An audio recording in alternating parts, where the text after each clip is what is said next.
दोस्तों एक समय 50 से भी ज्यादा देशों में अपनी साइकिल्स को एक्सपोर्ट करके एटलस एक ग्लोबल लीडर बन चुका था। उस दौर में ये एनुअली 4 मिलियन साइकिल्स प्रोड्यूस करता था। लेकिन फिर कंपनी के साथ कुछ ऐसा हुआ कि धीरे धीरे करके इनके सभी मैन्युफैक्चरिंग यूनिट्स पर ताला लग गया और जब लॉकडाउन के बाद एम्प्लॉइज फैक्ट्री में काम करने पहुंचे तो गार्ड ने उन्हें गेट से ही वापस कर दिया। इसके बाद दीवार पर उन्हें नोटिस मिला कि कंपनी उन्हें नौकरी से निकाल चुकी है, क्योंकि एटलस के पास अब इतने भी पैसे नहीं बचे थे कि वो एम्प्लॉयज को सैलरी दे सके। इस तरह पहले जहां ये कंपनी मिलियंस में साइकिल्स को प्रोड्यूस करती थी, अब वो घटकर केवल 800 रह गई है। लेकिन सवाल ये उठता है कि इस कंपनी से ऐसी कौन सी गलतियां हुई जिन्होंने इसे बर्बाद कर दिया। फैक्ट्री पर ताला लगने के बावजूद किस तरह आज एटलस की साइकिल्स अभी भी मार्केट में मौजूद हैं और इन्हें बना कौन रहा है, आइए डिटेल में जानने की कोशिश करते हैं। दोस्तों एक जमाना था जब साइकिल हमारे घरों की शान हुआ करती थी और उस समय लोगों की पहली पसंद एटलस थी, क्योंकि एक तो ये सस्ती होती थी, साथ ही क्वालिटी में भी कोई कमी नहीं होता था। ये तब की बात है जब रूरल इंडिया में टू व्हीलर ने क्रांति नहीं लाई थी और उस समय देश को आजाद हुए सिर्फ 4 साल ही हुए थे। ऐसे में भारत तरक्की की नई मिसालें पेश करने में लगा हुआ था, जिसमें ट्रांसपोर्टेशन का बहुत ही अहम रोल था। उस समय मार्केट में बहुत ज्यादा ऑप्शंस नहीं थे और इसीलिए तो भारत में साइकिल को जर्मनी, यूके और जापान जैसे देशों से इंपोर्ट किया जाता था। इस वजह से उनका प्राइस भी काफी ज्यादा होता था, जिसे आम आदमी बड़ी मुश्किल से ही अफोर्ड कर पाता था। ऐसे में जानकी दास कपूर ने इस प्रॉब्लम को आइडेंटिफाई किया और 1951 में एटलस साइकिल की शुरुआत की। स्टार्टिंग में उन्होंने हरियाणा के सोनीपत में एक टीन सेट के नीचे साइकिल की गद्दी बनाने का काम शुरू किया था। साथ साथ वो साइकिल बनाने के अपने सपने पर भी काम कर रहे थे, जिसका असर ये हुआ कि 1952 में इस कंपनी ने अपनी पहली साइकिल लॉन्च कर दी। एक नई कंपनी के लिए इतनी बड़ी सफलता चमत्कार की जैसी थी और मार्केट में कोई कंपटीशन ना होने की वजह से एटलस ने खूब तरक्की की और उसी साल 25 एकड़ की जमीन खरीदकर वहां साइकिल मैन्युफैक्चरिंग के लिए एक फैक्ट्री की नींव रख डाली। इस कंपनी ने पहले साल में इसी फैक्ट्री से 12,000 साइकिल्स का प्रोडक्शन किया था और लगातार बढ़ती डिमांड की वजह से वो अपने प्रोडक्शन को और भी ज्यादा बढ़ाते गए। इसके बाद आया साल 1958 जब एटलस ने मिडिल ईस्ट व अफ्रीका जैसे देशों में भी अपनी साइकिल्स को एक्सपोर्ट करना शुरू कर दिया। दोस्तों ये वही साल था जब एटलस के सबसे बड़े कॉम्पिटिटर हीरो साइकिल की शुरुआत हुई थी। हालांकि हीरो के आने से एटलस की ग्रोथ में कोई कमी नहीं दिखी। इस समय एटलस का सेल अपने पीक पर था और 1961 आते आते इसने 10 लाख से भी ज्यादा साइकिल्स को मैन्युफैक्चर करने का रिकॉर्ड बना दिया था। हालांकि इतनी बड़ी सक्सेस के बाद भी इस कंपनी ने खुद को एक्सपेरिमेंट करने से नहीं रोका। अब ये एडवर्टाइजमेंट्स का भी सहारा लेना स्टार्ट करते हैं। दोस्तों इनके एडवर्टाइजमेंट का तरीका भी बाकी कंपनी से काफी यूनिक था, क्योंकि एक तरफ जहां बाकी सभी प्लेयर्स सिर्फ मेल को टारगेट कर रहे थे, वहीं इन्होंने फीमेल्स को टारगेट करना स्टार्ट किया और उनके लिए ऐसी साइकिल्स को डिजाइन किया जिसे वो अपने ट्रेडिशनल ड्रेस में भी चला सकती थी। एटलस की इस पहल ने सोसाइटी से जेंडर स्टीरियोटाइप्स को तोड़ने का काम किया था और साइकिल्स सिर्फ मर्दों की पहचान ना बनकर महिलाएं भी इसका यूज करने लगी।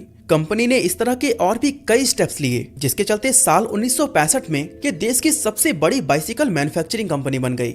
इतनी बड़ी कामयाबी मिलने के 1 साल बाद ही जानकी दास कपूर ने इस दुनिया को अलविदा कह दिया और इस कंपनी की जिम्मेदारी उनके तीनों बेटे जगदीश कपूर, बीडी कपूर और जयदेव कपूर के कंधों पर आ गई। इन तीनों की निगरानी में इस कंपनी ने और भी ज्यादा ग्रोथ देखी और विदेशों में अपने बिजनेस को एक्सपैंड करते गए। इसके बाद इस कंपनी ने फ्रांस जैसे देशों की एडवांस टेक्नोलॉजी वाली कंपनी के साथ हाथ मिलाकर अपनी साइकिल्स को इम्प्रूव करने पर काम किया। फिर आया साल 1978 जब एटलस ने अपनी पहली रेसिंग साइकिल को लॉन्च किया।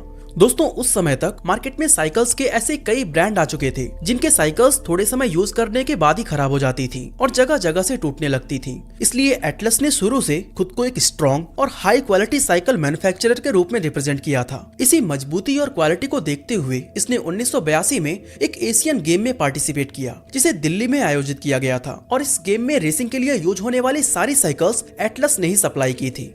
इससे हुआ ये कि एटलस के साइकिल्स पर विदेशी साइकिलिस्ट ने भी रेस लगाई, जिससे बाहर के देशों में एटलस साइकिल्स की चर्चा होने लगी। बाद में एटलस ने गुड़गांव में एक स्टील ट्यूब मिल की शुरुआत की, जिसे खास तौर पर बाइसिकल्स के पार्ट बनाने के लिए खोला गया था, ताकि वहां से प्रोडक्ट की क्वालिटी को मेंटेन करते हुए वो अपने एंटायर स्टील ट्यूब रिक्वायरमेंट्स को पूरा कर सके। इस समय मार्केट में कई प्लेयर्स होने के बावजूद एटलस तरक्की की सीढ़ियां चढ़ता जा रहा था और ऐसे ही आगे बढ़ते बढ़ते आया साल 2014 जब एटलस साइकिल 50 कंट्रीज में अपने साइकिल्स को एक्सपोर्ट करके एक ग्लोबल लीडर बन गया। वहीं इंडिया में इनके 4000 से भी ज्यादा डीलर्स का नेटवर्क था, जिसके जरिए ये देश के हर कोने में अपने साइकिल्स को सप्लाई कर रहे थे।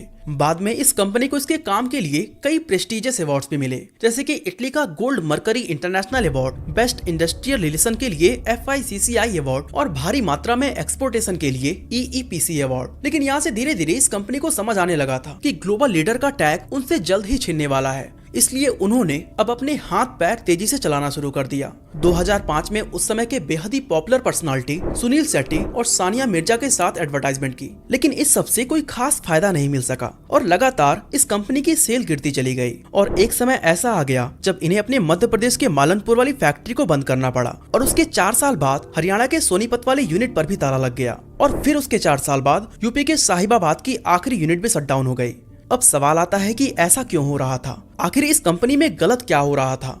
असल में दोस्तों 1999 में जानकी दास की बनाई गई फैक्ट्रीज को तीनों बेटों ने आपस में बांट लिया था ताकि किसी भी तरह के कॉन्फ्लिक्ट के बिना इनकी ऑपरेशंस चलती रहे।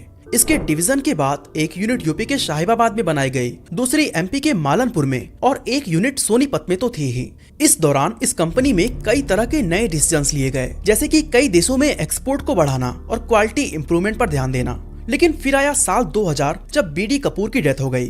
उसके बाद उनके बेटे अरुण कपूर ने मालनपुर की यूनिट का सारा काम अपने कंधों पर ले लिया, मगर इसके 1 साल बाद यानी कि 2001 में इन्हें 10 करोड़ 45 लाख रुपए की हेरा फेरी में पकड़ा गया, जिसके चलते उन्हें कंपनी से बाहर का रास्ता दिखा दिया गया। और यहीं से शुरुआत हुई एक बहुत बड़े फैमिली डिस्प्यूट की, जिसने एक एक करके सभी यूनिट्स पर ताला लगवा दिए। असल में अरुण कपूर की अब बाकी के फैमिली मेंबर्स के साथ झगड़ा होने लगे और वो कई तरह के ऐसे इंटरनल इश्यूज में फंस कर रह गए कि किसी ने भी एटलस पर ध्यान नहीं दिया। साथ ही मैनेजमेंट ने भी इस लड़ाई का खूब फायदा उठाया, जहां मालिकों की गैर हाजिरी में किसी ने भी इस कंपनी की लगातार गिरती हुई सेल्स को सीरियसली लिया ही नहीं। इस तरह धीरे धीरे इस कंपनी की मार्केट पोजीशन खराब होने लगी और कभी टॉप पर रहने वाली एटलस साइकिल बर्बादी के कगार पर पहुंच गई। लेकिन इस बर्बादी का इकलौता रीजन हम केवल फैमिली डिस्प्यूट को नहीं मान सकते, क्योंकि 1980 के दौरान मार्केट में एक बहुत बड़ा बदलाव हो रहा था, जिसे इस कंपनी ने सीरियसली लिया ही नहीं। असल में उस समय तक लोगों की बाइंग कैपेसिटी बढ़ चुकी थी और लोगों का रुझान अब बाइक्स की तरफ बढ़ने लगा था। उस समय कई कंपनीज ने विदेशी ब्रांड्स के साथ हाथ मिलाकर अफोर्डेबल प्राइस पर बाइक्स बनाना शुरू कर दिया था। ऐसे में जब बाइक्स ही लोगों को बजट में मिलने लगी तो लोग साइकिल की सुस्त सवारी को क्यों ही पसंद करेंगे। साथ ही इसका सबसे बड़ा कॉम्पिटिटर हीरो साइकिल्स, जिसकी शुरुआत तो एटलस के बाद हुई थी, लेकिन इसे पीछे करते हुए ये इंडिया का नंबर 1 ब्रांड बन चुका था। और इसके साइज का अंदाजा आप इसी चीज से लगा सकते हैं कि हीरो लगभग हर 9 सेकंड में एक साइकिल को प्रोड्यूस करने की कैपेसिटी रखता था और वो USA एंड जर्मनी जैसे 89 देशों में व्यापार कर रहा था, जबकि एटलस इसके उलट लगातार मार्केट में अपनी पोजीशन को खराब करता नजर आ रहा था। दोस्तों इस खराब स्थिति का तीसरा रीजन था R&D को इम्पोर्टेंस ना देना और उसमें काफी कम इन्वेस्ट करना, जिस वजह से एटलस नई टेक्नोलॉजी को समय रहते अडॉप्ट नहीं कर पाया और ना ही लोगों की बदलती नीड के अकॉर्डिंग खुद में बदलाव ला सका। हालांकि शुरुआती दौर में इस कंपनी ने काफी इनोवेशन किया था, अपनी साइकिल्स में 10 गियर्स तक का फीचर्स देकर साबित कर दिया था कि वो कितनी फ्यूचरिस्टिक सोच रखते हैं। साथ ही स्पोर्ट्स साइकिल्स बनाना या वीमेन के लिए स्पेशलाइज्ड डिजाइन को तैयार करना भी कंपनी का एक इनोवेटिव फैसला था। लेकिन जब से ये बिजनेस सेकंड जनरेशन के हाथों में आया है, मानो कि एटलस ने इनोवेशन और टेक्नोलॉजी से मुंह मोड़ लिया हो। नतीजा 90s के बाद इनकी साइकिल्स में कोई भी मेजर बदलाव नहीं किया गया और इनके मार्केट शेयर बाकी की कंपनीज लेते चले गए। 2000s के शुरुआत में इंडियन बाइसिकल मार्केट में प्रीमियम क्लास साइकिल्स, ई बाइक्स और स्पोर्ट्स साइकिल्स की मांग बहुत ही तेजी से बढ़ रही थी और ये एक ऐसा ट्रेंड था जिसका सही से फायदा उठाकर ये कंपनी अपनी गिरती सेल्स को वापस से इंक्रीज कर सकती थी। लेकिन अनफॉर्चुनेटली ऐसा नहीं हुआ।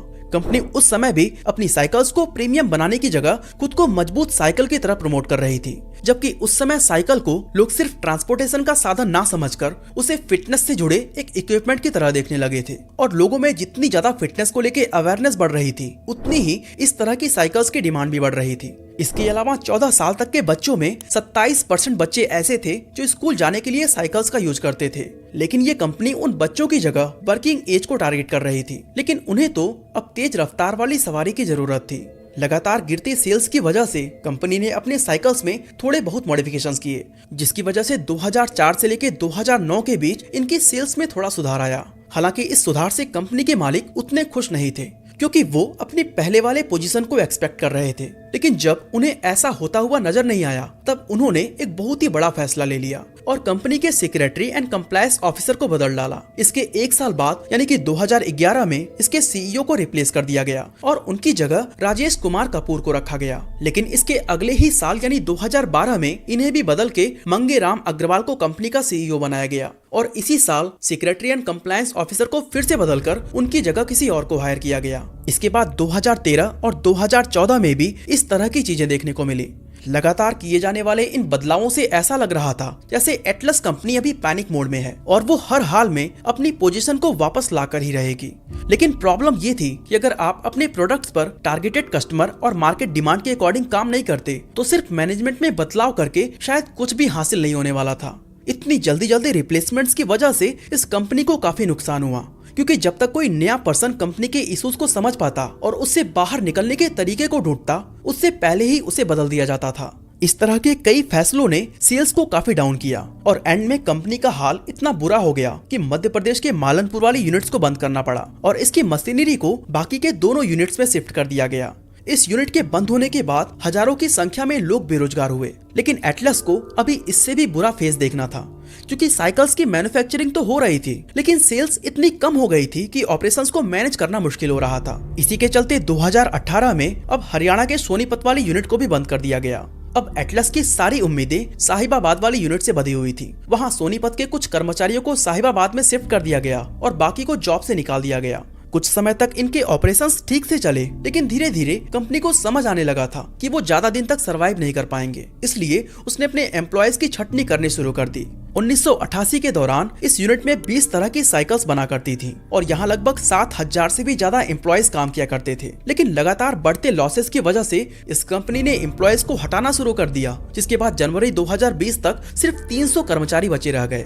इसके बाद आता है 3 जून 2020 यानी कि वर्ल्ड बाइसिकल डे एंड इस दिन कंपनी की लास्ट यूनिट यानी कि साहिबाबाद वाली फैक्ट्री को भी बंद कर दिया गया। और जब लंबे लॉकडाउन के बाद एम्प्लॉयज काम पर लौटे तो उन्हें फैक्ट्री की दीवार पर एक ले ऑफ का नोटिस मिला, यानी कि कंपनी के पास अब इतना फंड नहीं था कि वो प्रोडक्शन का काम जारी रख सके। इस अचानक हुए ले ऑफ के बाद एम्प्लॉयज ने काफी हंगामा मचाया और बिना प्रायर नोटिस के उन्हें जॉब से निकाले जाने पर शिकायत करने की भी धमकी दी। लेकिन कंपनी के रिप्रेजेंटेटिव ने उन्हें ये कहकर शांत करने की कोशिश की कि यूनिट का बंद होना एक टेम्परेरी फेज है। कुछ जमीन बेचकर 50 करोड़ रुपए जमा करने के बाद इसके प्रोडक्शन को फिर से शुरू किया जाएगा। हालांकि कंपनी की तरफ से उसे रीओपन करने का कोई भी इनिशिएटिव नजर नहीं आया। इसके बाद एंट्री होती है एनसीएलटी की, यानी कि नेशनल कंपनी लॉ ट्रिब्यूनल। अब अचानक से कंपनी को बंद करने की शिकायत एनसीएलटी तक पहुंचती है। तब उसने एटलस के सभी मालिकों को बुलाया और घरेलू झगड़े को सुलझाकर कंपनी को रीओपन करने की सलाह दी। लेकिन उनमें से किसी ने भी इस बात से एग्री नहीं किया और आखिरकार 6 दिसंबर 2022 को एनसीएलटी ने कंपनी को अपने हाथों में ले लिया, क्योंकि एटलस एक पब्लिक कंपनी थी जिसके शेयर्स आम लोगों ने खरीद रखे थे। साथ ही ये 1000 वेंडर्स, 3000 डीलर्स और सैकड़ों एम्प्लॉयज की रोजी रोटी का जरिया थी। इसलिए एनसीएलटी ने इसे अपने हाथों में लेकर कंपनी के सभी मालिकों सहित पुराने मैनेजमेंट को भी एटलस से बाहर का रास्ता दिखा दिया। बाद में नए मैनेजमेंट्स को हायर किया गया और लगभग 2 से 2.5 साल बाद वापस से एटलस साइकिल का प्रोडक्शन शुरू होने लगा। लेकिन साहिबाबाद वाली जिस फैक्ट्री से महीने की 2 लाख साइकिल्स प्रोड्यूस होती थी, अब वहाँ पर सिर्फ 800 साइकिल्स बनाई जा रही हैं। और एक समय कंपनी का शेयर प्राइस जो 360 रुपए हुआ करता था, आज वो घटकर 28 रुपए 85 पैसे पर आ गया है। दोस्तों, अगर एटलस ने समय पर बदलते ट्रेंड्स को समझा होता, अपने प्रोडक्ट और मार्केटिंग को उसके अकॉर्डिंग चेंज किया होता, तो शायद कंपनी की पोजीशन आज इतनी खराब नहीं होती। फिर भी हम उम्मीद करते हैं कि नए हाथों में जाने के बाद इसके R&D पर ध्यान दिया जाएगा और मार्केट डिमांड के अकॉर्डिंग एटलस साइकिल में बदलाव जरूर किए जाएंगे।